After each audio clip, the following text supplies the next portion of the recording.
लाखों करोड़ों दरूदो सलाम नबी करीम सल्लल्लाहु अलैहि वसल्लम पर और उनकी औलाद पर। डियर स्टूडेंट, अस्सलामु अलैकुम।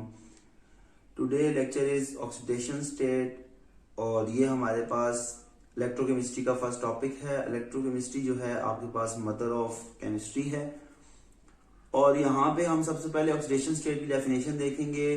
द हाइपोथेटिकल और थ्योरेटिकल चार्ज, मतलब कि जनरली जो आपके पास थ्योरेटिकली हम चार्ज डालते हैं किसी भी कंपाउंड के ऊपर इन अ केमिकल बॉन्ड प्रेजेंट, अगर उसमें कोई केमिकल बॉन्ड प्रेजेंट है उसको हम कंसिडर करेंगे कि वो क्या है, आयनिक। सिर्फ कंसिडर करेंगे, ख्वाह वो आपके पास कोवैलेंट बॉन्ड हो, ख्वाह आपके पास आयनिक बॉन्ड हो। अगर आपके पास कोई भी आयनिक कंपाउंड हो, इसको आप कहेंगे चार्ज ऑन आयन, मतलब आपके पास किसी भी आयन के ऊपर चार्ज, जिस तरह आपके पास NaCl, इसके ऊपर आपके पास नेगेटिव चार्ज है और इसके ऊपर आपको पॉजिटिव चार्ज है। और अगर आपके पास कोई भी कोवैलेंट कंपाउंड है तो इसके ऊपर क्या होगा, इसके ऊपर फॉर्मल चार्ज होगा।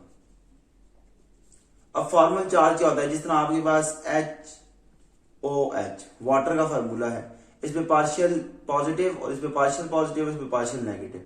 अब ये बेसिकली इसके ऊपर क्या हुई है, पोलैरिटी जनरेट हुई हुई है। तो जनरली हम कंसिडर कर लेंगे कि इसकी जो स्टेट है वो +1, इसकी स्टेट भी क्या होगी +1 और इसकी स्टेट क्या होगी -2। मतलब कि ये जो हम खुद से चार्ज को आयनिक कंसिडर करके, मतलब एक एटम को आयन कंसिडर करके चार्ज डालते हैं, तो बेसिकली ऑक्सीडेशन स्टेट हाइपोथेटिकली देखी जाती है। तो सबसे पहले हम कुछ रूल डिस्कस करेंगे कि आपके पास ऑक्सीडेशन स्टेट को कैलकुलेट करने के या किसी भी वेरिएबल ऑक्सीडेशन स्टेट किसी भी कंपाउंड में निकालने के लिए क्या पैटर्न है।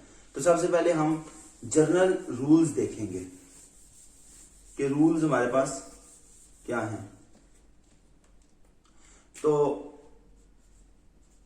रूल्स में सबसे पहला रूल जो आता है वो हमारे पास आता है एलिमेंटल फॉर्म।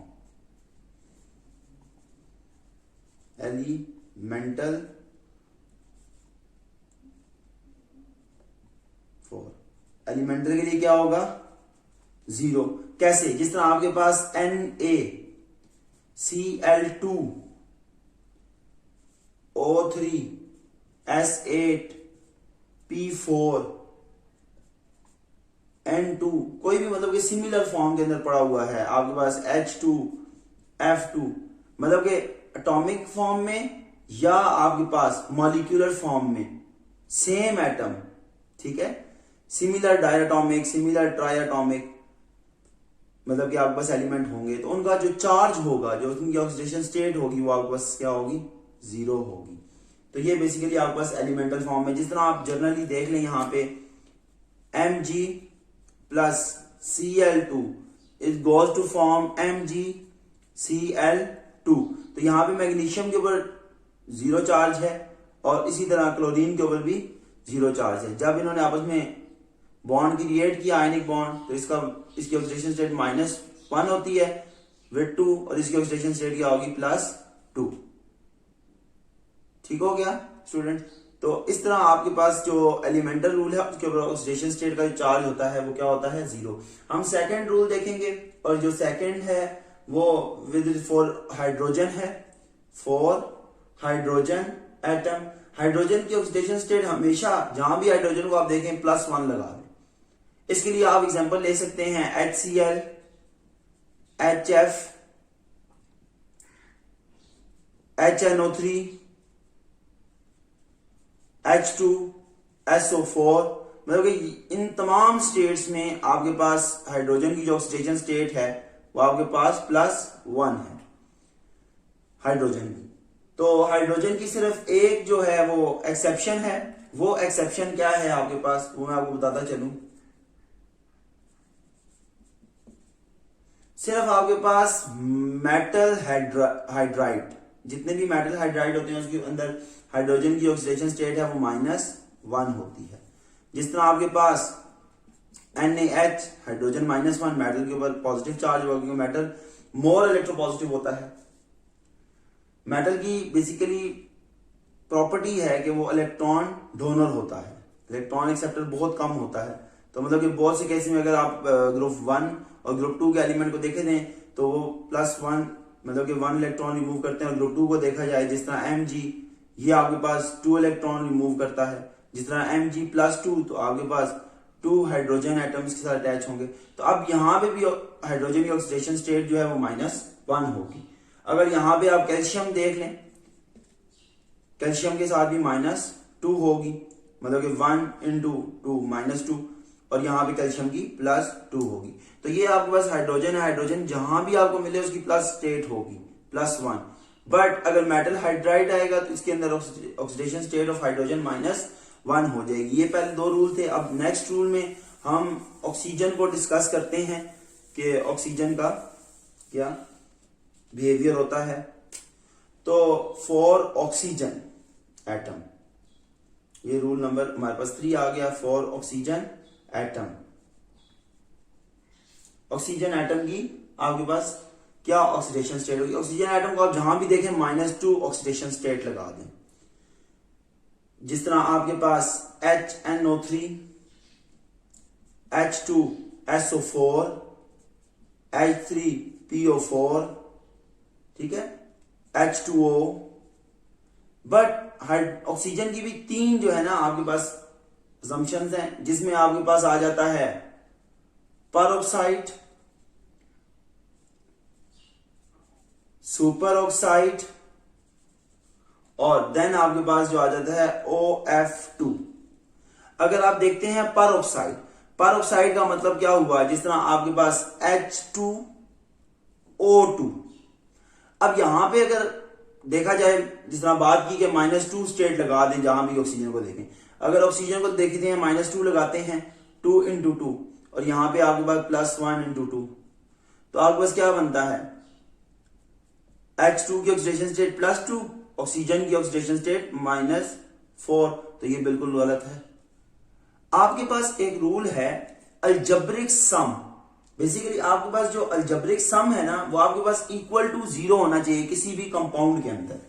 आपके पास क्या होना चाहिए, जो अलजेब्रिक सम जो है, sum will be equal to 0 in compound. आपने इस रूल को फॉलो करना है कि आपके पास अलजेब्रिक सम जो है वो आपके पास क्या हो, =0 हो। तो देखा जाए तो यहां पे जो ये अगर ऑक्सीडेशन स्टेट गलत है तो जो परऑक्साइड है उसका स्ट्रक्चर क्या बना हुआ है, ये। तो यहां पे ईच ऑक्सीजन एटम कंटेन -1। अब ये ऑक्सीजन भी -1 चार्ज कंटेन कर रहा है, ये ऑक्सीजन भी -1 चार्ज कंटेन कर रहा है। तो इसके अकॉर्डिंग हमारे पास जो परऑक्साइड की ऑक्सीडेशन स्टेट होगी, एटम की फॉर्म में ऑक्सीजन की जो ऑक्सीडेशन स्टेट होगी यहां पे, वो होगी -1 × 2, और यहां पे +1 × 2। तो यहां पे H2O2 -2 एंड +2। तो यहां पे अगर आप अलजेब्रिक सम देखें तो अलजेब्रिक सम यहां पे आपके पास क्या आ जाएगा, इक्वल आ जाएगा।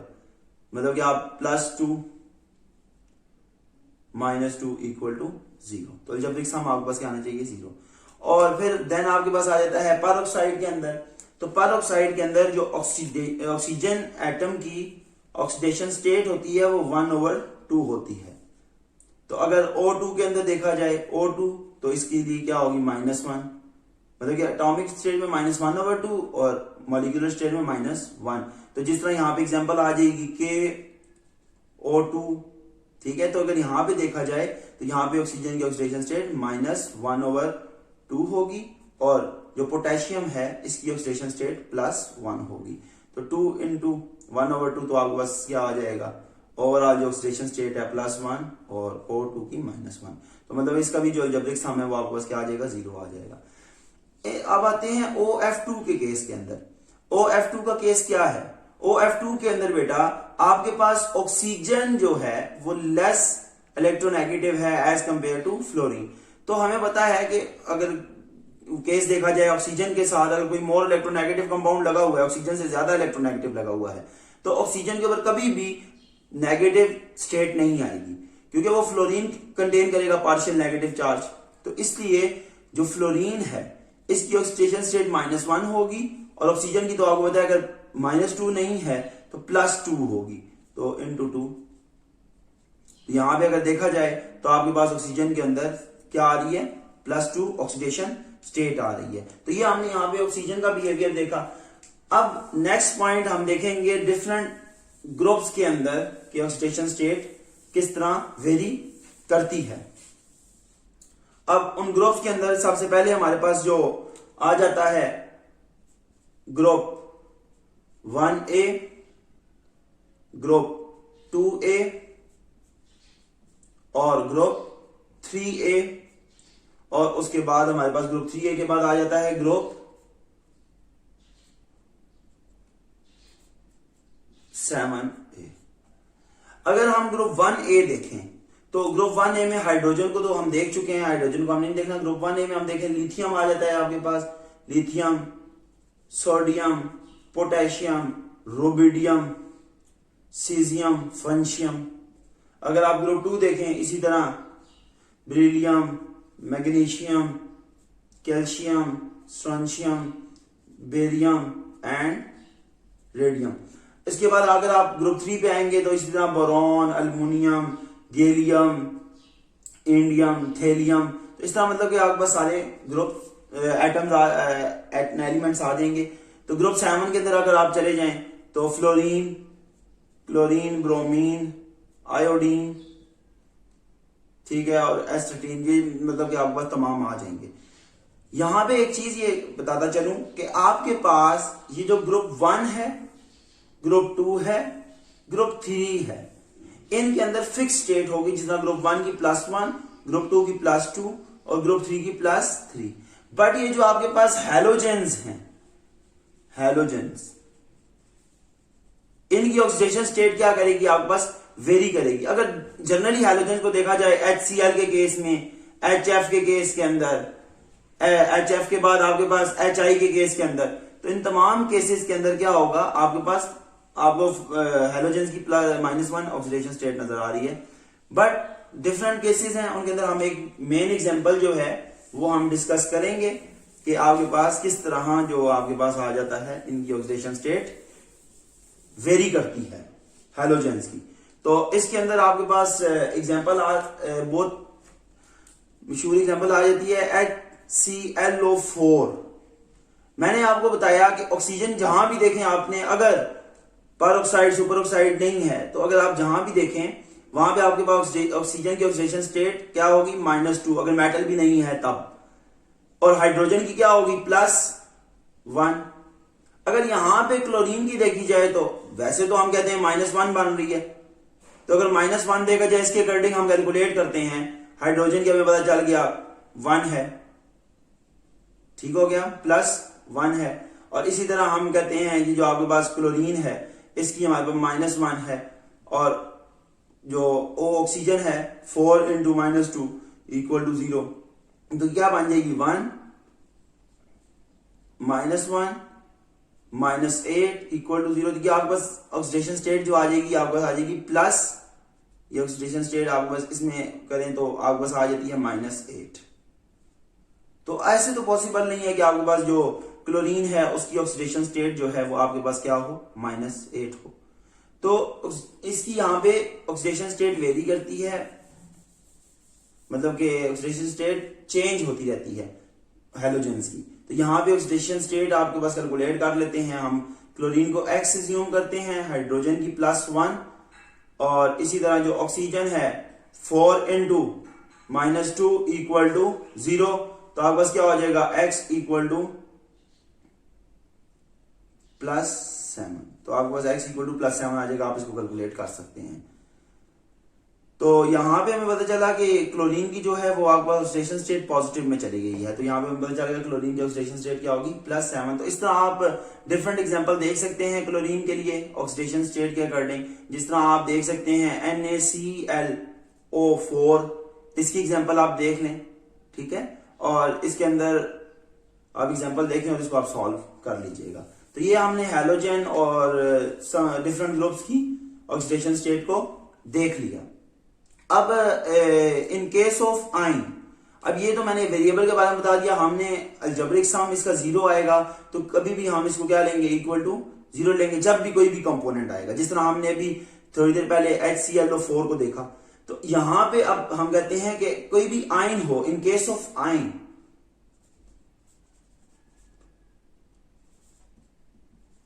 आयन के केस के अंदर हम क्या करेंगे, तो आयन के केस में जिस तरह हम ले लेते हैं SO4 नेगेटिव 2, तो यहां पे हम ये जो हमारे पास चार्ज होगा इक्वल टू दिस, मतलब कि जिस तरह आप सल्फर है इसको हमने कैलकुलेट करना है, प्लस ऑक्सीजन की तो पता है हमारे पास क्या होती है, -2 होती है, तो 4 इंटू -2, तो आपके पास जो उसका टोटल ओवरऑल सम है वो इक्वल टू जो भी वेरिएबल ऑक्सीडेशन स्टेट आएगी, माइनस में होगी, प्लस में होगी, जो भी आयन के ऊपर स्टेट लगी होगी ऑक्सीडेशन स्टेट, उसको इक्वल ले लेंगे हम।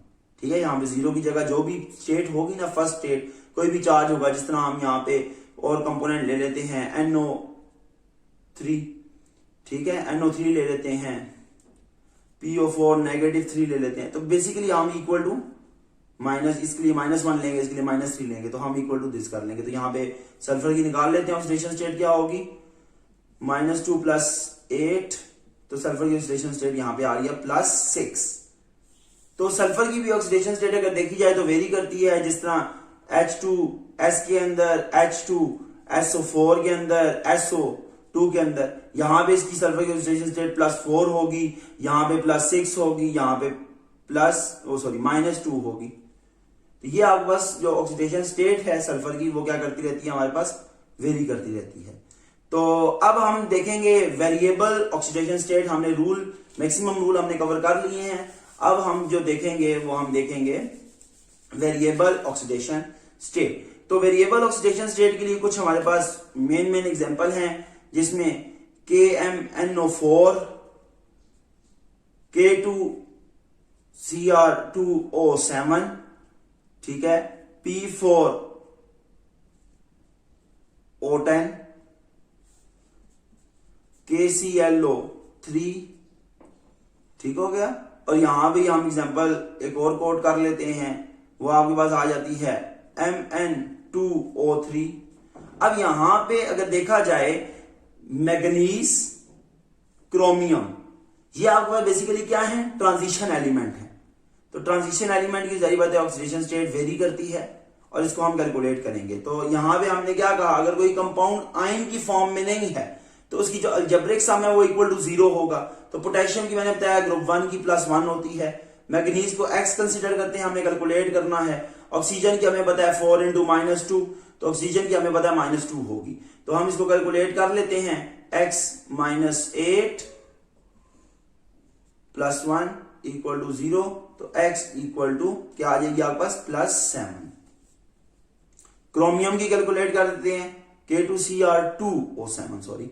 तो यहां पे आपके पास हम पोटेशियम को ले लेंगे 2 इंटू +1, क्रोमियम को ले लेंगे 2x, मतलब कि जो आपके पास वैल्यू लिखी होती है, मतलब कि कितने आपके पास एटम मौजूद हैं, तो इसको आपने क्या करना है, प्रोडक्ट करा देना है उसकी ऑक्सीडेशन स्टेट के साथ, प्लस 7 इंटू -2, और आपके पास इक्वल टू 0 आ जाएगा। तो यहां पे 2 + 2 क्या हो जाएगा आपके पास, मल्टीप्लाई कर लें, -14 इक्वल टू 0, तो ये आपके पास क्या आ जाएगा, x इक्वल टू +6। इसको आप कैलकुलेट करें। इसी तरह ये आपके पास कुछ एग्जांपल हैं, P4O10 एंड KClO3। मैं KClO3 कराऊंगा, ये दोनों आपने खुद कैलकुलेट करने हैं। तो KClO3 को देख लेते हैं हम कैसे होगी, इसके ऊपर +1 आ जाएगी, और Cl की हमने x कंसिडर करके कैलकुलेट करनी है, O3 की हमारे पास क्या होती है, -2 इंटू 3। तो हम डायरेक्ट भी इसको चेक कर सकते हैं, 2 इंटू 3 क्या होगा, -6 +1, -6 और +1 क्या होगा, +5। तो ऑक्सीडेशन स्टेट इसकी क्या होगी, क्लोरीन की इसकी 1 होगी, क्लोरीन की +5, O3 की ओवरऑल जो ऑक्सीडेशन स्टेट है वो -6 होगी। तो इस तरह हम ऑक्सीडेशन स्टेट डायरेक्ट भी कैलकुलेट कर सकते हैं। तो स्टूडेंट्स ये आपके पास आज का टॉपिक था जिसमें हमने डिफरेंट किस्म की ऑक्सीडेशन स्टेट देखी। सबसे पहले हमने डेफिनेशन ऑफ ऑक्सीडेशन स्टेट देखी, उसके बाद हमने डिफरेंट ग्रुप रूल्स देखे उसके बाद वेरिएबल ऑक्सीडेशन स्टेट के अंदर मैंने आपको कुछ एग्जांपल्स बताई हैं, जिन एग्जांपल के अंदर आपके पास ये मेन एग्जांपल्स हैं, इनको आप सॉल्व कर लें अपने पास। तो ये मेन एग्जांपल आप सॉल्व कर लें तो आपको ऑक्सीडेशन स्टेट के बारे में पता चल जाएगा। इंशाल्लाह नेक्स्ट टॉपिक के अंदर मिलेंगे और एग्जांपल्स के साथ, और हम उसमें बैलेंसिंग द इक्वेशन करेंगे। Thank you, Allah Hafiz.